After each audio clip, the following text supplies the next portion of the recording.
मयूरभंज रे स्कूल छुट्टी घोषणा। मयूरभंज जिले में समस्त स्कूल को छुट्टी घोषणा करिसेंती जिलापाल। आसंता 20 तारीख रु 23 तारीख पर्यंत छुट्टी घोषणा रही। प्रबल ग्रीष्म प्रवाह को दृष्टि रखी एभली निष्पत्ति निया जायछि।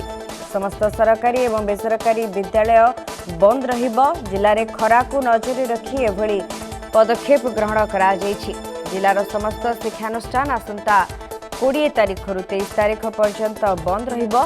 जिले में प्रबल ग्रीष्म प्रवाह को दृष्टि रखी एभली निष्पत्ति नेइछन्ति जिलापाल। समस्त सरकारी और बेसरकारी विद्यालय बंद रहिबो। पंचम और अष्टम श्रेणीर परीक्षा सकाळ 7 रु 9टा मध्य रहिबो। समस्त प्रतिकार सहित शिक्षक करुवा जनगणना कार्य जारी रहिबो। आगामी परिस्थिति देखि आगको छुट्टी निष्पत्ति नियाजिबो। जिले में विगत किछि दिन धरि ग्रीष्म प्रवाह बढ़ी चलिथिबा कारणरू एभली निष्पत्ति नियाଯାଇଛି। गतकाली पश्चिम ओडिशार पाखापाखि 7 जिले में मध्य छुट्टी घोषणा करा जायथिला स्कूल कॉलेज गुड़िक। प्रबल ग्रीष्म प्रवाह कारणरू विभिन्न जिले में छुट्टी घोषणा करा जाउथवार चित्र आसुछि। अधिक सूचना पे हम सहित फोन लाइन जोड़ी होती बारिपदा प्रतिनिधि असित षडंगी रही। असित, प्रबल ग्रीष्म प्रवाह जो छुट्टी घोषणा स्कूल गुड़िक रही तेरे आसंता 20 रु 23 तारीख पर्यंत छुट्टी घोषणा करा जायछि। अधिक अपडेट कौन आसुछि घटना को? निश्चित सुस्मिता, देखो जो भाया राज्य में ग्रीष्म प्रभाव धीरे धीरे बढ़ी चली दृष्टि रखिकी आपड़ जानते सूचना प्रदान करते अन्य जिले में विद्यालय गुड़ी को छुट्टी घोषणा कर मयूरभंज जिले में विगत किछि दिन धरी आम जदि देखा सुस्मिता ताहले तापमात्रा धीरे धीरे बढ़ी चली ग्रीष्म प्रभाव बढ़ी चली तेणु दृष्टि रखिकी जिलापाल निष्पत्ति नहीं जे 20 रु 23 तारीख पर्यंत ये छुट्टी घोषणा प्राथमिक स्तर में करा जायछि। एवं जो परीक्षा जो चली पंचम रु अष्टम श्रेणी पर्यंत से परीक्षा को मध्य समय परिवर्तन करा जायछि। सकाळ से परीक्षा हम पिला ठंडा पानीय व्यवस्था कहतु ओआरएस व्यवस्था कहतु यह सब निर्देश देते जिलापाल। एवं जो सरकारी अधिकारी माने जनगणना कार्य नियोजित रही प्रिकसन नहीं फील्ड को जीवाई जिलापाल निर्देश देते। तेणु गोटे प्रकार कहीपर जो भाया ग्रीष्म प्रभाव धीरे धीरे बढ़ी चली बर्तमान ताकू दृष्टि रखी घोषणा करा 23 तारीख पर्यंत कौन स्थिति रोचे जिले में जदि वर्षा हो हे तो यही छुट्टी घोषणा को बातिल करा जाय पारे 23 तारीख पर ना आगामी दिन में ये छुट्टी आग को बढ़िबो आम सीधा सड़क कहीपर। तेणु बर्तमान स्थिति उपर नजर रखिंट सरकार जो पिला जो हॉस्टेल जो पिला रोते घर को नवापाई अभिभावक मान कहुई।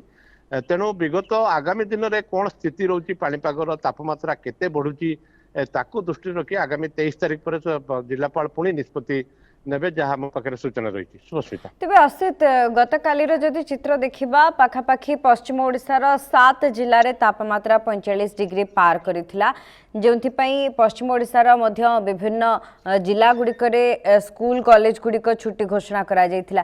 असित, गुरुत्वपूर्ण प्रसंग होछि जेतेबेले सरकारी स्कूल गुड़िक छुट्टी घोषणा करा जाउछि जो मानकर परीक्षा चली सेमानकर चिंता बढ़ुछि जे परीक्षा पई किभली भाबरे सेमाने ई जो छुट्टी घोषणा समय को से मैनेज करेंगे कहीं विभिन्न समय जो छुट्टी घोषणा करा परवर्ती समय किंतु पंचम अष्टम और अन्य क्लास पिलामानकर परीक्षा चली कथा कहुचे सठिक भाव में ये निष्पत्ति गुड़िक पहुंची पारुछि तो कौन छात्र छात्री परीक्षा देवार वंचित होना तो देखो सुस्मिता गत काली जदि आम मयूरभंज जिला कथा कहवा ये निष्पत्ति गत काली जिलापाल द्वारा जो आपण कहते बर्तमान पंचम श्रेणी कथा कहतु अष्टम श्रेणी कथा कहतु उभय श्रेणी बर्तमान जो परीक्षा चली सकाळुआ करा ये पूर्वर रही किंतु जो प्रिकसन नवा कथा जिलापाल कहते जे पिला ओआरएस प्रदान करा ठंडा पानीय दिज्व तेणु प्रिकसन ये परीक्षा गुड़ाक सारे सरकारी स्तर में जिलापाल निर्देश देते।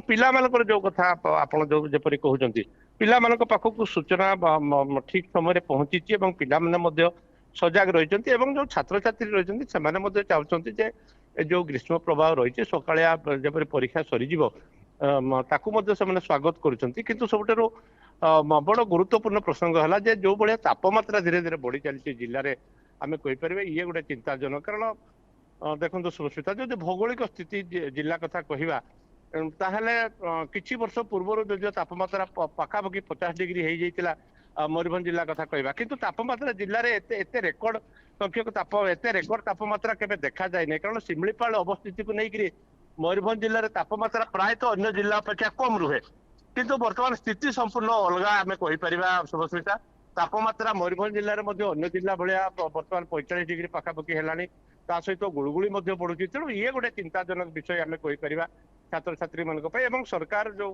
କଥା କହୁଛନ୍ତି ଏବଂ ଜିଲ୍ଲାପାଳ ଉଭୟ ନଜର ରଖିଛନ୍ତି ସ୍ଥିତି ଉପରେ ଯଦି ଆଗକୁ ଏଭଳିଆ ଗୁଳୁଗୁଳି ଏବଂ ଗରମ ଆଗକୁ ମଧ୍ୟ ବଢୁଛି ଶୁଭସ୍ମିତା ତାହେଲେ ଏ ଛୁଟି ନିଶ୍ଚିତ 23 ତାରିଖ ପରେ ମଧ୍ୟ ଆଗକୁ ବଢିପାରେ ଶୁଭସ୍ମିତା।